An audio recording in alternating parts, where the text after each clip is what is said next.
We have big hills in our property that are like 50 to 60 feet tall, and so I look out on these water towers. I see these giant water towers and these bleaching soils, and they get wet. They're like a sponge. They feel like I'm holding a mushroom block. They feel no different. I can have them in both my hands, and they feel like the exact same thing.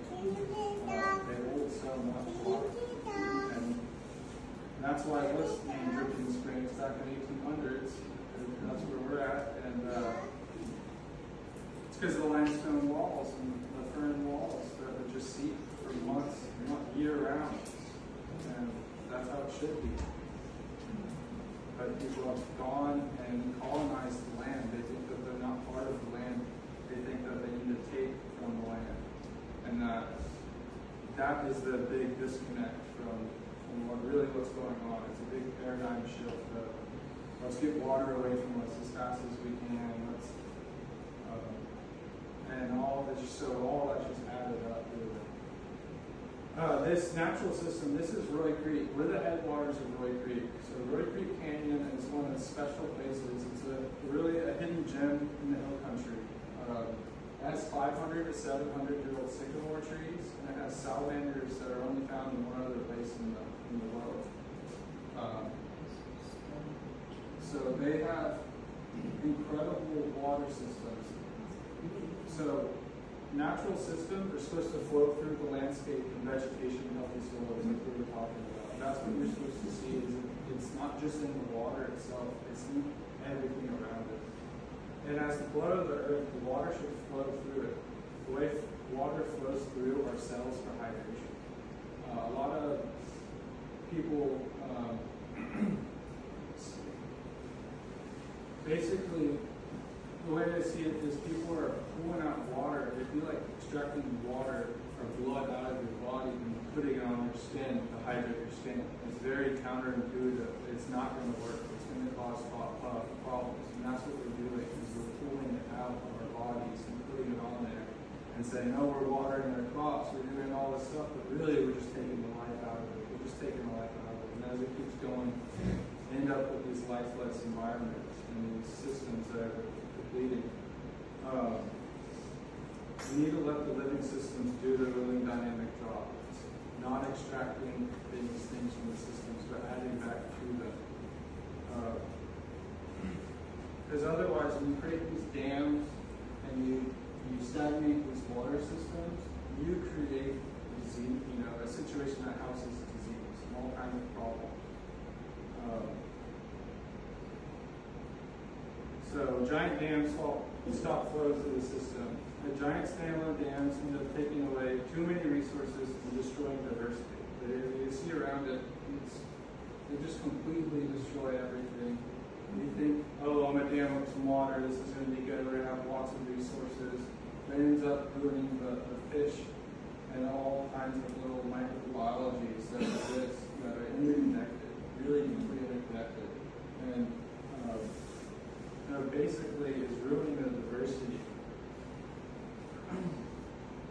It creates this positive feedback that is repeating these patterns of no rain, droughts, but then when we do get rain, it's floods, and it's causing fires, and it's just going around everywhere. And then what they do, as I was mentioning, they drain local systems. They pump water into these dams when they run dry. When they run out, they import water to fill up their dams. And that's what we see all around. Which they're basically treating water as a commodity for profit, which again is the importance of decentralized water retention. We really don't want somebody taking all of your water, ruining it, then going to the next person and importing all their water, and then they're just going to ruin that, and then what? It's just constant pattern.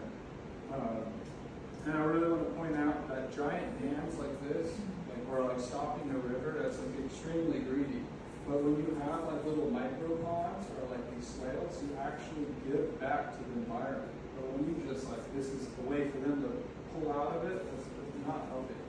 But when you can actually use dams to contribute overabundance and give back to the whole community, which water is really important. There's so many communities that don't have water, and that's where a lot of this stuff's heading, is people don't have any water all around, all kinds of countries and states, and that's why people move into these cities. And then guess what? The cities use all the water, create more runoff, and then just it's the vicious cycle. So back to the trees. So this is the Sherwood forest. Transpiration comes from the trees pulling up water and releasing it in the atmosphere. And a lot of people don't know 50% of our water cycle comes from our local water cycle right here. How it lands in situ, in the land in situation. Trees pump up water into the air to cool off this. It's known as transpiration. Additional to evapotranspiration, in a healthy ecosystem, there's pollen, mushroom spores, and microbes that come from the leaves going up to ionize the atmosphere before rainfall. So it's like having these charged particles. They're lighter than air. They make the air thicker, and so it actually draws in the rain, because you have high pressure and low pressure. And so you have your hot and cold, and so all this hot air comes in and meets this cold air, next thing you know, rain's happening. Okay? And that's what we want around here. We can make it rain in our local area. And so we try to get more neighbors, more neighborhoods, more communities to help make it rain. It sounds silly, but